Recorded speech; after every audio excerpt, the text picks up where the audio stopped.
Had they put something in her food or drink? She could not tell, not having eaten such dishes before. They'd been much different than the simple fare to which she was accustomed. It had not been long after they'd finished dinner and she'd helped to clear the table that the cramps had started. Fear crept over her, and the urge to escape had taken hold. She should have listened to the skin crawls she'd experienced upon arriving, the creepy feeling coming over her too frequently to ignore throughout the evening. Hadn't Pudge always told her to listen to that feeling, how it would save her? She had to tell Pudge she was right. Feet faltering and head spinning, the buildings gave way to the mudflats, and Nora breathed a sigh of relief. Home wasn't far now. She could make it. Carl wouldn't be angry when he saw how sick she was. Charlie could fetch Pudge and Agnes, and they'd help her even if Carl wouldn't. Yet each step was harder than the last, the dizziness adding to her nausea as malaise set in. Maybe she wouldn't go all the way home.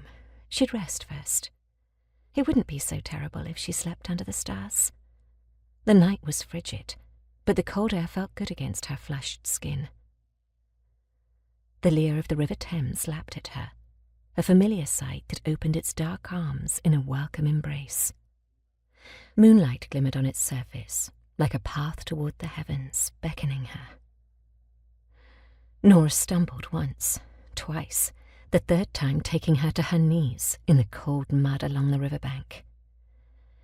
Yes, she would rest for now. She was close to home. Her friends would find her come morning. She fell onto her back, the stars swinging above, worsening her unsettled stomach, and she closed her eyes. So tired. She licked her dry lips, wishing for a bit of water to quench her thirst. Her breath shuddered as tears returned. A deep knowing gripped her. Death was coming for her, and there was nothing she could do to fight it. Not when each breath required effort. Nora opened her eyes once more, blinked away her tears, and turned her head to see the river. Would anyone care that a mudlark had died? Would they ever find the ones who had done this to her? She reached into her pocket and pulled out the pretty crystal perfume bottle she'd taken from the kitchen of the fancy house, clutching it tight in her fist.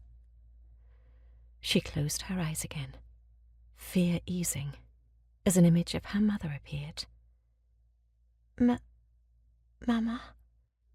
The familiar face stretched out a hand in welcome, a smile curving her lips. Nora sighed as she reached for her mother, pleased not to be alone any longer.